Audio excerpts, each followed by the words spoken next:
ఏపీలో rowdy sheeter Srikanth, lady don Aruna వ్యవహారం సంచలనంగా మారింది. కేసును సీరియస్ గా తీసుకున్న ప్రభుత్వం ఓ పవర్ఫుల్ ఆఫీసర్ను రంగంలోకి దించింది. దీంతో కేసులో ఏం జరగబోతుందన్న ఉత్కంఠ నెలకొంది. ఇంతకీ ఎవరు ఆఫీసర్? నెల్లూరు జిల్లాకు చెందిన రౌడీ షీటర్ శ్రీకాంత్, నిడిగుంట అరుణ కేసులో ప్రత్యేక అధికారిగా PhD రామకృష్ణను నియమించారు.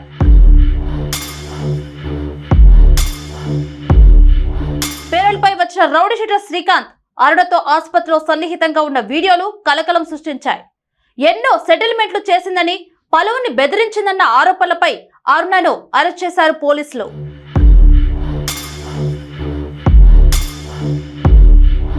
మూడు రోజుల పాటు అరుణను కస్టడీలోకి తీసుకున్న పోలీసులు విచారణలో చెప్పిన విషయాలతో షాక్ గురయ్యారు.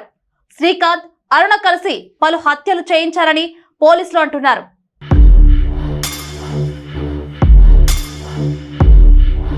అయితే ఇప్పటి వరకు ఎంతమందిని చంపారు?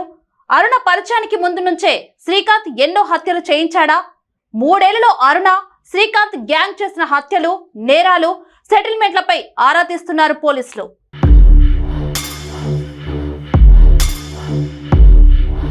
తొలి రోజు ఒంగోలు జైలు నుండి అరుణను కస్టడీలోకి తీసుకోవడంలో ఆలస్యమైంది.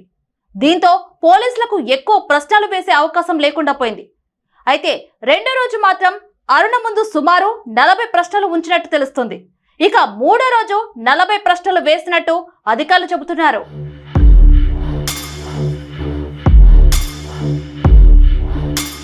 గత చరిత్ర, రౌడీ షీటర్లతో ఉన్న సంబంధాలు, శ్రీకాంత్ పెరోల్ వ్యవహారంలో ఎందుకు ఎంటర్ అయ్యారనే దానిపైనే అరుణను పోలీసులు ప్రశ్నించారు.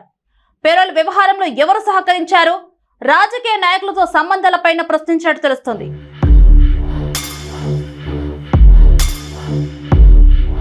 పోలీస్ కస్టడీలో అరుణను ప్రశ్నిస్తూ ఉండగా డీజీపీ హరీష్ కుమార్ గుప్తా నేరుగా జిల్లా SP కృష్ణకాంత్ తో మాట్లాడడం కీలక పరిణామంగా చెప్పొచ్చు. 14 నెలల్లో ఏ కేసులో కూడా డీజీపీ స్వయంగా కలుగజేసుకోలేదు. అలాంటిది ఇప్పుడు ఆరా తీశారంటే కేసు తీవ్రతను అర్థం చేసుకోవచ్చు. అంతేకాకుండా మూడో రోజు అరుణ విచారణలో నేరుగా జిల్లా SP పాల్గొన్నారు.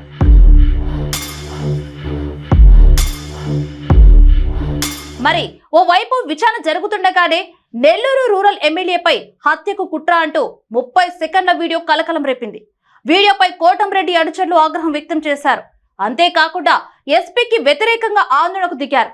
విచారణ సమయంలో ఆడియో బయటికి రావడంతో పోలీసులు, హోంశాఖతో పాటు సీఎం చంద్రబాబుకు కూడా సమాచారం ఉందా అనే అనుమానాలు వస్తున్నాయంటున్నారు కొందరు.